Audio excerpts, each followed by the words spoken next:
Please do like share and subscribe, और कृपया करके इस चैनल को बढ़ाने के लिए आप इसको सब्सक्राइब कीजिए, साथ साथ अपने दोस्तों के बीच में भी इसको शेयर। गुड इवनिंग फ्रेंड्स, आज की अपडेट कुछ इस प्रकार से है। आज हम जो सबसे पहले शुरुआत करेंगे चीन से। चीनी पनडुब्बियों की ताकत जल्दी ही कई गुना बढ़ सकती है, क्योंकि इनमें सैटेलाइट को मार गिराने वाले लेज़र जोड़ दिए जाएंगे। चीनी वैज्ञानिकों ने पानी के अंदर से सैटेलाइट मार गिराने वाले लेज़र से सुसज्जित पनडुब्बियों को विकसित करने का प्रस्ताव पेश किया है। ये एंटी सैटेलाइट युद्ध में एक क्रांतिकारी बदलाव साबित होगा। साउथ चाइना मॉर्निंग पोस्ट की रिपोर्ट में बताया गया कि चीनी नौसेना पनडुब्बी अकादमी के प्रोफेसर वांग डैन के नेतृत्व में पीपल लिबरेशन आर्मी के वैज्ञानिकों ने पनडुब्बियों को megawatt class solid state laser हथियारों से लैस किया जा सकता है, जो स्पेसएक्स के स्टारलिंक नेटवर्क जैसे सैटेलाइट पानी में रहते हुए टारगेट को भेजने में सक्षम है।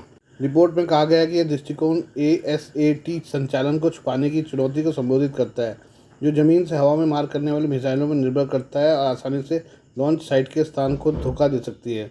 इसमें कहा गया है कि प्रस्तावित लेजर अटैक पनडुब्बियां सैटेलाइट पर फायर करने के लिए एक वापस लेने योग्य ऑप्टो इलेक्ट्रॉनिक मस्तूल का इस्तेमाल करेंगी और परिचालन सुरक्षा के तत्व को बढ़ाते हुए गहराई तक गोता लगा सकेगी।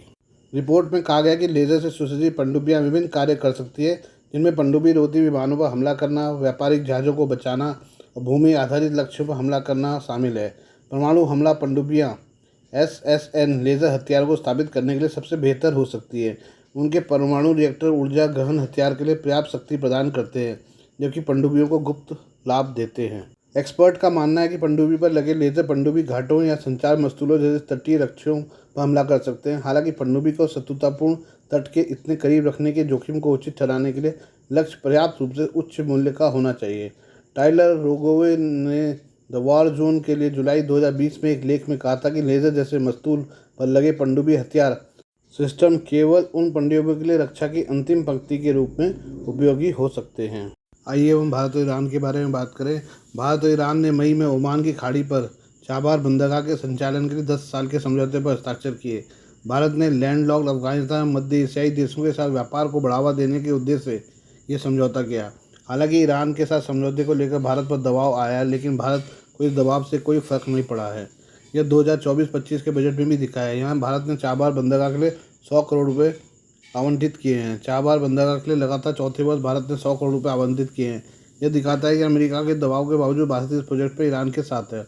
चाबार भारत के लिए बेहद महत्वपूर्ण है। भारत इसके जरिए कई लक्ष्यों को पूरा कर सकता है, जिसमें चीन को दरकिनार करना, पाकिस्तान के नज़दीकी ग्वादर बंदरगाह के साथ प्रतिस्पर्धा करना और अफगानिस्तान पर प्रभाव डालना शामिल है। हालांकि इन सब के बावजूद अमेरिका के प्रतिबंधों को खतरा बनाया है।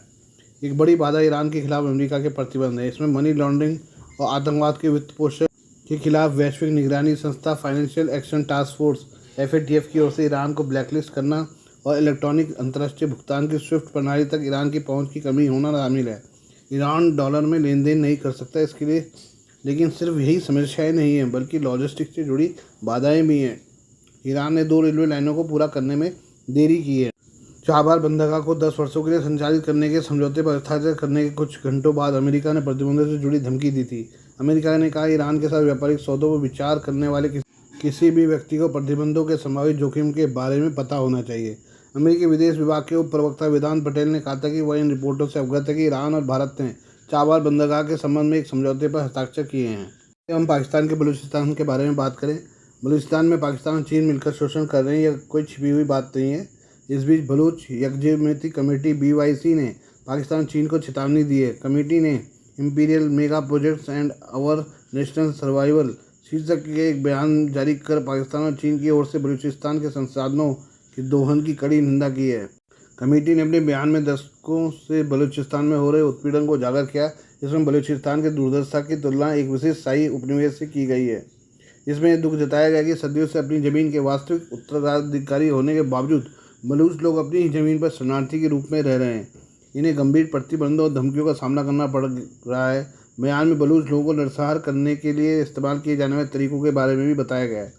इसमें कहा गया है कि बलूचों को जबरन गायब किया जाता है, न्यायेतर हत्याएं, जबरन विस्थापन और सैन्य अभियानों में दुर्व्यवहार किया जाता है। समिति की शिकायतों की वजह ग्वादर बंदरगाह है, जो चीन पाकिस्तान आर्थिक गलियारे का एक प्रमुख केंद्र है। शिकायत में कहा गया कि स्थानीय मछुआरे अपनी आजीविका खो रहे हैं। यहाँ का इलाका एक सैन्यकृत क्षेत्र बन चुका है, जिस कारण निवासियों को हर रोज चेक पॉइंट पर उत्पीड़न का सामना करना पड़ता है। BYC ने तर्क दिया कि पाकिस्तान अपने लोगों के कल्याण की जगह बलूचिस्तान की भूमि और संसाधनों को प्राथमिकता देता है। CP जैसे मेगा प्रोजेक्ट बलूच आबादी को लाभ पहुंचाने की जगह उनका शोषण करते हैं। कमेटी का आरोप है कि लगातार बलूच समुदाय का उत्पीड़न हो रहा है, जिससे पूरा क्षेत्र सुरक्षा संचालित जेल में बदल गया है।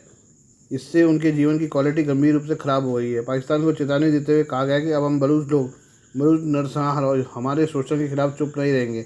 इसमें बलूचों के शोषण के खिलाफ एक आंदोलन शुरू करने की घोषणा की गई है, यानी अब बलूच चीन और पाकिस्तान दोनों के खिलाफ लड़ेंगे। बयान के मुताबिक कमेटी ने कहा कि बलूच नरसंहार में शामिल पाकिस्तान और अन्य देश की ओर से नरसंहार बर्दाश्त नहीं किया जाएगा। आज के लिए बस इतना ही, बाकी मिलते हैं कल आपसे नई खबरों के साथ। धन्यवाद।